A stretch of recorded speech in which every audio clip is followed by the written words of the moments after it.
CBSE residential સ્કૂલમાં અભ્યાસ કરું છું. દેવાદિદેવ ગુરુ ભગવાન તથા વડીલોને નમન કરી હું કંઈક કહેવા માંગુ છું.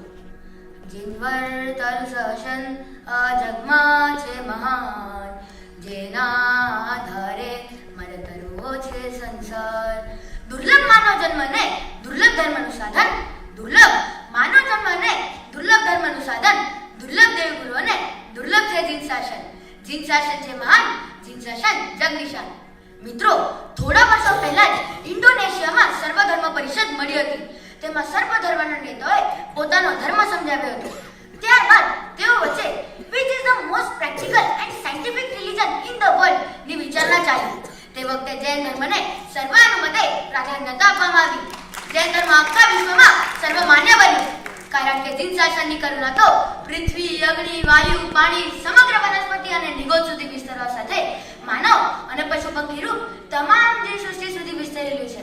સમગ્ર જીવને કોઈ પણ રીતે એટલે કે માનસિક રીતે પણ નહીં મારવાની વાત માત્ર ને માત્ર જીન શાસને જ કરી છે.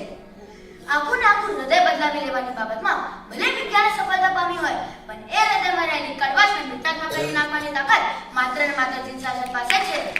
જીન શાસનની બીજી એક માનતા એ છે કે જૈન ધર્મમાં ભગવાન બનવાનો વિચારો કોઈ પણ એક વ્યક્તિને નથી મળતો, પરંતુ કોઈ પણ મનુષ્ય આત્માની ઉન્નતિ કરી પરમાત્મા બની શકે છે.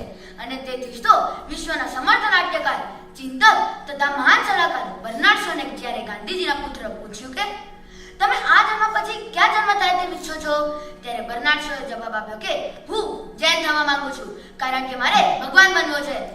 જીન શાસનની મહાનતાને દર્શાવતા હમણાં જો એક તાજું એક્ઝામ્પલ આપું તો અમેરિકા દુનિયાનો સૌથી અમીર અને શક્તિશાળી દેશ છે, તો પણ પોતાના દેશમાં હિંસાની સમસ્યાને દૂર કરવામાં નાકામયાબ રહ્યો. લોકોને અહિંસાની અહેમિયત કેવી રીતે સમજાવવી તેનું કોઈ ઉપાય નહીં મળ્યો. છેવટે અમેરિકાને જૈન ધર્મમાં એક ઉમેદ દેખાઈ. અમેરિકાથી જોડાયેલી 40 યુનિવર્સિટીમાં હાલમાં જ અહિંસાના પાઠો અને જૈનિઝમ કોર્સ દાખલ કરાયા. ત્યારે ચોક્કસ યાદ આવશે કે મહાવીરનો સંદેશો એક દિન દુનિયાને સમજાશે.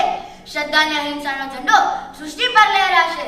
લડતી જગતની આ દુનિયાને એક દિન મહાવીર ચિંતારાએ જવું પડશે, પ્રભુ મહાવીર ચિંતારાએ જવું પડશે.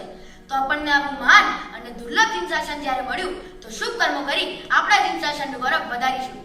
તો અંતે મને સાંભળનારા સૌને એ જ કહીશ કે શાસનના દીવડામાં તન મનનું તેલ દઈ, શાસનના દીવડામાં તન મનનું તેલ દઈ, શાસનના દીવડામાં જીવતરની વાટ થઈ, શાસનના દીવડામાં જીવતરની વાટ થઈ.